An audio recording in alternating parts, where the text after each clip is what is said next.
You have debts that must be paid, or other obligations that must be met. You are unhappily or inharmoniously placed, and feel that something must be done at once. Do not get into a hurry and act from superficial impulses. You can trust God for the solution of all your personal riddles. There is no hurry. There is only God, and all is well with the world. There is an invincible power in you, and the same power is in the things you want. It is bringing them to you, and bringing you to them. This is a thought that you must grasp, and hold continuously that the same intelligence that is in you is in the things you desire. They are impelled toward you as strongly and decidedly as your desire impels you toward them. The tendency, therefore, of a steadily held thought must be to bring the things you desire to you, and to group them around you. So long as you hold your thought and your faith right, all must go well. Nothing can be wrong but your own personal attitude, and that will not be wrong if you trust and are not afraid. Hurry is a manifestation of fear. He who fears not has plenty of time. If you act with perfect faith in your own perceptions of truth, you will never be too late or too early, and nothing will go wrong. If things appear to be going wrong, do not get disturbed in mind. It is only an appearance. Nothing can go wrong in this world but yourself, and you can go wrong only by getting into the wrong mental attitude.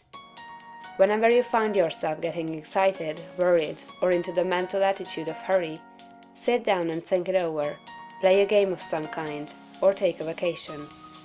Go on a trip, and all will be right when you return. So surely as you find yourself in the mental attitude of haste, just so surely may you know that you are out of the mental attitude of greatness. Hurry and fear will instantly cut your connection with the universal mind. You will get no power, no wisdom, and no information until you are calm. And to fall into the attitude of hurry will check the action of the principle of power within you. Fear turns strength to weakness. Remember that poise and power are inseparably associated. The calm and balanced mind is the strong and great mind.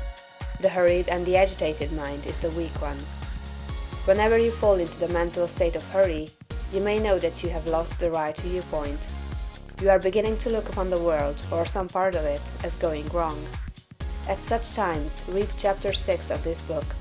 Consider the fact that this work is perfect, now, with all that it contains. Nothing is going wrong. Nothing can be wrong. Be poised, be calm, be cheerful. Have faith in God. Next, as to habit, it is probable that your greatest difficulty will be to overcome your old habitual ways of thought and to form new habits. The world is ruled by habit.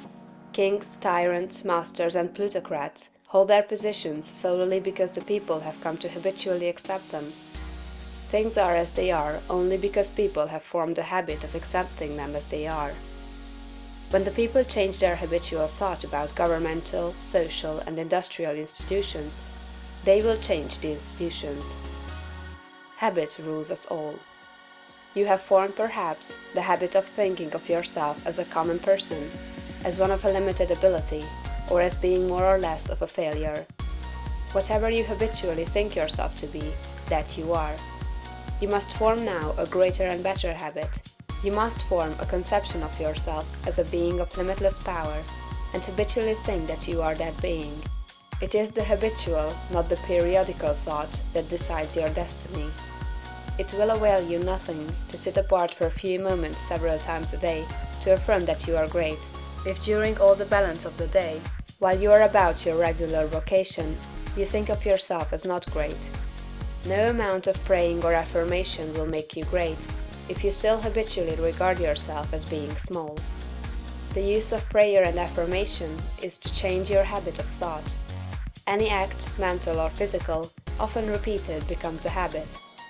The purpose of mental exercises is to repeat certain thoughts over and over until the thinking of those thoughts becomes constant and habitual.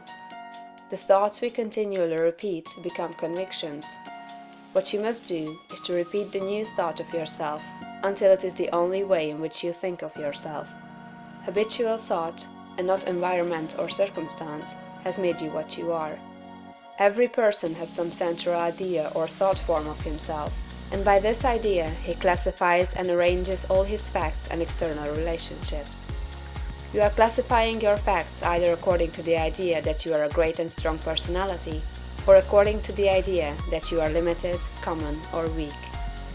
If the latter is the case, you must change your central idea. Get a new mental picture of yourself. Do not try to become great by repeating mere strings of words or superficial formulas, but repeat over and over the thought of your own power and ability until you classify external facts and decide your place everywhere by this